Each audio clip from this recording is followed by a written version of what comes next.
사랑하는 수정동교회 성도 여러분, 안녕하십니까? 김병철 목사입니다. 9월 10일 금요일에 드리는 매일 묵상을 시작하겠습니다. 오늘 부르실 찬송가는 96장 예수님은 누구신가입니다. 찬송가는 영상을 잠시 멈추시고 형편에 따라 부르시기 바랍니다. 하나님의 말씀은 마태복음 15장 21절에서 28절까지 말씀입니다. 신약성경 25쪽에 있습니다. 이제 제가 하나님의 말씀을 강독하겠습니다. 이것은 하나님의 말씀입니다. 하나님의 말씀에 경청하시기 바랍니다. 예수께서 거기서 나가사 두로와 시돈 지방으로 들어가시니 가나안 여자 하나가 그 지경에서 나와서 소리질러 이르되 주 다윗의 자손이여 나를 불쌍히 여기소서 내 딸이 흉악하게 귀신 들렸나이다 하되 예수는 한 말씀도 대답하지 아니하시니 제자들이 와서 청하여 말하되 그 여자가 우리 뒤에서 소리를 지르오니 그를 보내소서. 예수께서 대답하여 이르시되 나는 이스라엘 집에 잃어버린 양 외에는 다른 데로 보내심을 받지 아니하였노라 하시니 여자가 와서 예수께 절하며 이르되 주여 저를 도와주소서. 대답하여 이르시되 자녀의 떡을 취하여 개들에게 던짐이 마땅하지 아니하니라. 여자가 이르되 주여 올소이다마는 개들도 제 주인의 상에서 떨어지는 부스러기를 먹나이다 하니 이에 예수께서 대답하여 이르시되 여자여 내 믿음이 크도다. 내 소원대로 되리라 하시니 그때로부터 그의 딸이 나으니라. 아멘.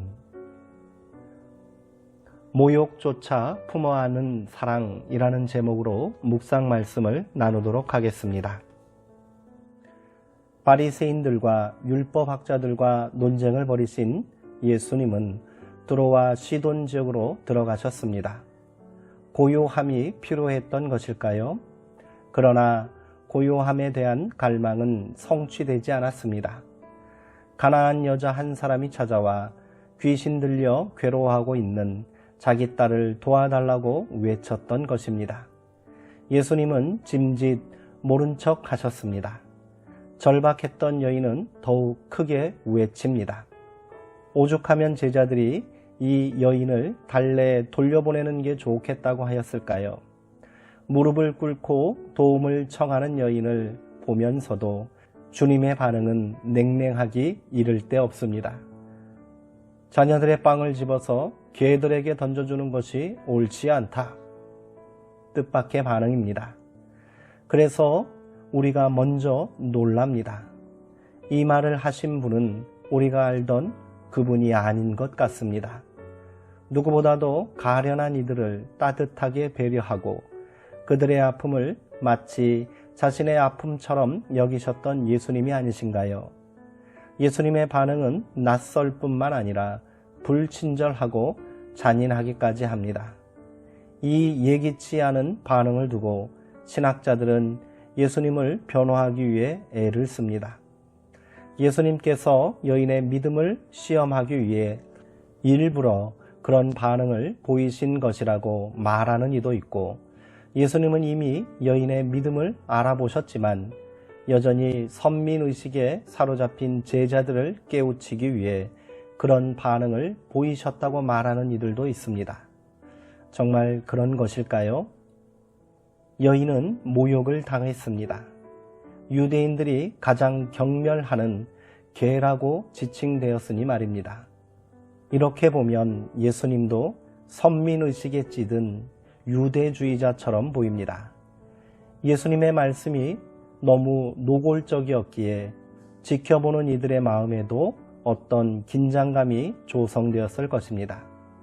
고통을 안고 찾아온 여인이 종교와 인종의 장벽에 막힌 것처럼 보입니다. 그러나 그런 긴장된 대치를 깨트린 것은 여인의 믿음이었습니다. 주님, 그렇습니다. 그러나 개들도 주인의 상에서 떨어지는 부스러기를 얻어먹습니다. 모욕을 모욕으로 받아들이는 순간 관계는 단절되게 마련입니다.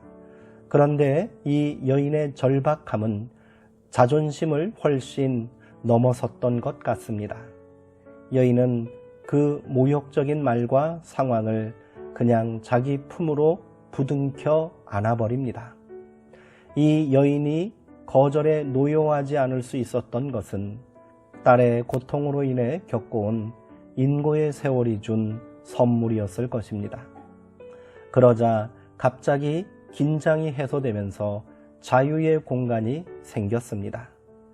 여인의 말은 예수님께 깊은 인상을 남겼음에 틀림없습니다. 여인은 이스라엘의 회복이라는 문제에 몰두해 있던 예수님을 구체적인 한 존재, 곧 고통 가운데 살아가는 한 사람에게 주목하도록 만들었습니다. 고통은 인종, 피부색, 문화, 정치 체계, 종교를 뛰어넘어 모든 사람을 하나로 이어지는 인류 공통의 경험입니다. 고통이야말로 사람들을 하나로 묶어주는 연대의 끈입니다.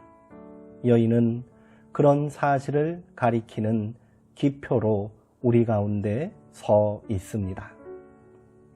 기도하시겠습니다. 하나님, 얼마나 절박했으면 그런 모멸감을 견딜 수 있었을까요? 박두진 시인은 십자가에 달리신 주님을 묵상하면서 뜨물 같은 치욕을, 불붙는 분노를, 애연에는 비애를, 물새 같은 고독을 어떻게 견딜 수 있었느냐고 물었습니다. 그렇습니다. 작은 손해에도 분노하고 작은 모멸감에도 바들바들 떠는 우리들입니다. 가나안 여인은 자존심보다는 더 소중한 것이 있음을 보여주었습니다. 그것은 사랑이었습니다. 우리도 그런 사랑을 실천하며 살게 하옵소서. 그 사랑의 빛 안에서 사람과 세상을 보며 살게 하옵소서. 예수님의 이름으로 기도합니다. 아멘. 예수님의 마음을 움직인 것은 결국 여인의 고통과 절박함이 예수님에게 그대로 전달되었기 때문입니다.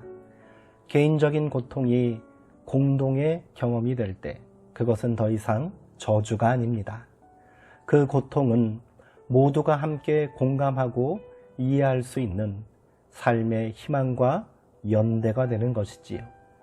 오늘 우리가 겪고 있는 이 고난과 고통도 그러합니다.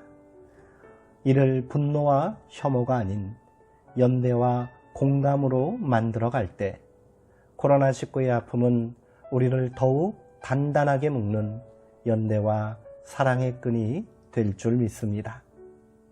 사랑하는 성도님들, 오늘도 평안하시고요. 주 안에서 강건하시기 바랍니다.